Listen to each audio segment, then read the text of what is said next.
ध्यानायनं प्रहसितं बहुलाधरोष्ट भासारुणायित तनुद्विज कुंद पंक्ति ध्यायेत् स्वदेह कुहरे वसितस्य विष्णोर भक्त्यार्द्रयार्पितमना न पृथक दिदृक्षेत। अत्यंत प्रेमाद्र भाव से अपने हृदय में विराजमान भगवान श्री हरि के जो है खिलखिलाकर हंसने का ध्यान करें। यानी भगवान जब हंसते हैं तो उनकी खिलखिलाहट मुस्कुराहट कैसी होती है उसका ध्यान करो, जो वस्तुतः ध्यान के योग्य है और जिसमें ऊपर नीचे के जो होठ हैं उनकी अत्यधिक अरुण कांति के कारण कुंदकली के समान शुभ्र जो छोटे छोटे दांत हैं उनमें लालिमा प्रतीत होने लगती है ना। इस प्रकार ध्यान में तन्मय होकर उनके सिवा किसी अन्य पदार्थ को देखने की इच्छा न करें। मतलब इतना जो सब कुछ बताया है भगवान के श्रृंग आदि में उनका ध्यान करो, और उनका ध्यान करते समय किसी और का ध्यान मत करो। फिर कुछ भी आ जाए लेकिन उनका दर्शन, मतलब देखने की भी इच्छा ना हो किसी अन्य पदार्थ को, ऐसा भाव होना चाहिए। एवं हरौ भगवती प्रतिलब्ध भावो भक्त्याद्रवधृदय उत्पुलकः प्रमोदात् औत्कंठ्य बाष्पकलया मुहुरर्ध्यमान तच्चापि चित्त बड़िशं सनकैर्वियुङ्क्ते।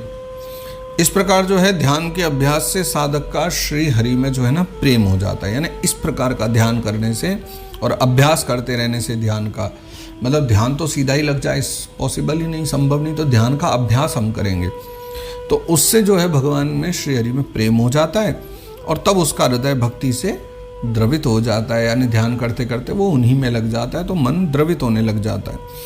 शरीर में जो है ना फिर आनंद अतिरेक इतना बढ़ जाता है कि रोमांच होने लग जाता है।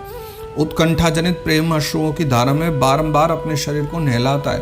यानी व्यक्ति रोने लग जाता है, उसको फिर भगवत प्राप्ति की इतनी इच्छा हो जाती है और फिर मछली पकड़ने के कांटे के समान श्री हरि को अपनी ओर आकर्षित करने के लिए साधन रूप अपने चित्त को भी धीरे धीरे ध्येय वस्तु से हटा लेता है। यानी फिर संसार की सब चीज़ों, जब ये वाली कैटेगरी आ जाए कि व्यक्ति भगवान के लिए रोने लग जाए, उनको पाने की इच्छा करे, तो वह फिर सब हटा करके अपने ध्येय से भी हटा लेगा चारों ओर से मन, एकमात्र भगवान की ओर उसका ध्यान लग जाता है।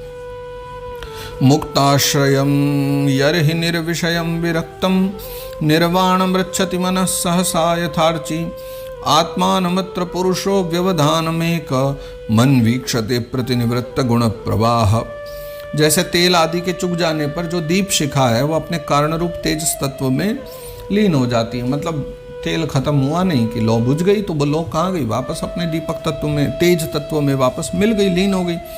वैसे आश्रय विषय और राग से रहित होकर मन जो है ना शांत ब्रह्माकार हो जाता है। यानी एक बार अगर दुनियादारी से दूर हुए, दीपक बुझा, दीपक कहाँ गया, मतलब वो अग्नि कहाँ गई, तेज तत्व में विलीन हो गई। तो वैसे ही जब संसार से व्यक्ति हट जाता है हम कहते हैं कहाँ गया, बोले मर गया, लेकिन वस्तुतः वो अपने परमात्मा तत्व में जा करके लीन हो गया। तो इस अवस्था के प्राप्त होने पर जीव जो है ना गुण प्रवाह रूप जो देहादि के उपाधि के निवृत्त हो जाने के कारण ध्याता ध्येय आदि आदि जो है विभाग से रहित एक अखंड परमात्मा को अपने अनुगत देखा करता है। यानी उसके पश्चात उसके जीवन में शेष कुछ भी नहीं बचता। भगवान नारायण श्री हरि परब्रह्म वही एकमात्र उसकी शरण बच जाते हैं। सोप्येतया चरमया मनसो निवृत्त्या तस्मिन् महिम न्यवसितः सुख दुख बाह्ये हेतुत्वमप्यसति कर्तरि दुःखयोर्यत् स्वात्मन विधत्त उपलब्ध परात्मकाष्ठः। योगाभ्यास से प्राप्त हुई चित्त की इस अविद्या रहित लय रूप निवृत्ति से अपनी सुख दुख रहित ब्रह्म रूप महिमा में स्थित होकर के परमात्मा तत्व का साक्षात्कार कर लेने पर वह योगी जो है ना वो जिस सुख दुख के भोक्तृत्व को पहले अज्ञानवश अपने स्वरूप में देखता था उसे अब अविद्याकृत अहंकार में ही देखने लग जाता है।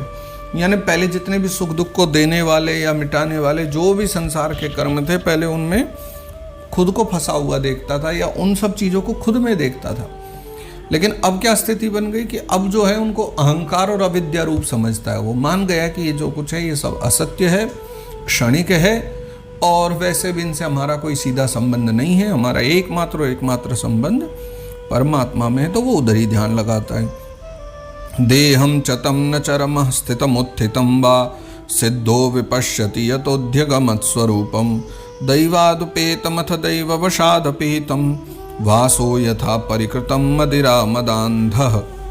तो जिस प्रकार जो है मदिरा के मद से मत वाले जो पुरुष हैं उनको अपनी कमर पर लपेटे हुए वस्त्र के रहने या गिरने की कुछ भी सुधि नहीं रहती। जो जिसने मदिरा पी, शराब पी, अब उसके कपड़े उतरे या चढ़े हैं उसको क्या फर्क पड़ता है, उसको पता ही नहीं रहता मैं कपड़े पहने हुए हूँ या नहीं पहने हुए हूँ, ठीक है ना।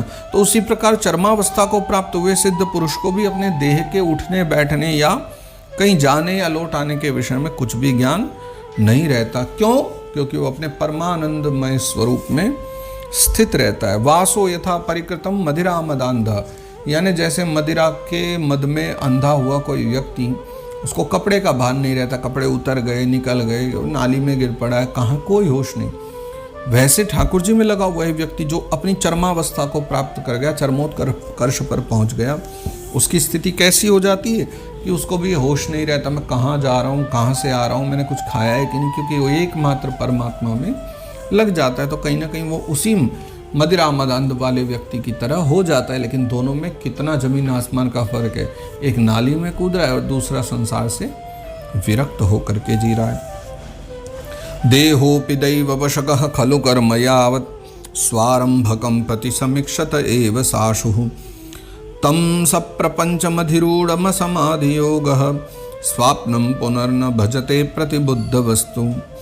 तो उसका जो शरीर है, शरीर तो पूर्व जन्म के संस्कारों के अधीन है, अतः जब तक उसका आरंभक प्रारब्ध शेष है, यानी जो भी प्रारब्ध उसका बचा हुआ है, तब तक वह इंद्रियों के सहित जीवित ही रहता है। किंतु जिसे समाधि पर्यंत योग की स्थिति प्राप्त हो गई है ना, जिसने योग की समाधि को प्राप्त कर लिया और जिसने परमात्मा तत्व को अच्छे प्रकार से जान लिया, समझ लिया, वो तो सिद्ध पुरुष जो है ना, पुत्र कलत्र आदि सहित अपने ये जो शरीर है, इसको स्वप्न में प्रतीत होने वाले जो शरीर, उनके समान फिर स्वीकार नहीं करता, फिर उसमें अहंता ममता नहीं आती। मतलब अब जो प्रारब्ध बचे हैं उनके अनुसार तो भोग करना ही पड़ेगा, लेकिन उसके बाद उसको फिर ये जो देह कलत्र आदि ये सब नहीं मिलने वाले, फिर वो इन सब से मुक्त हो जाता है।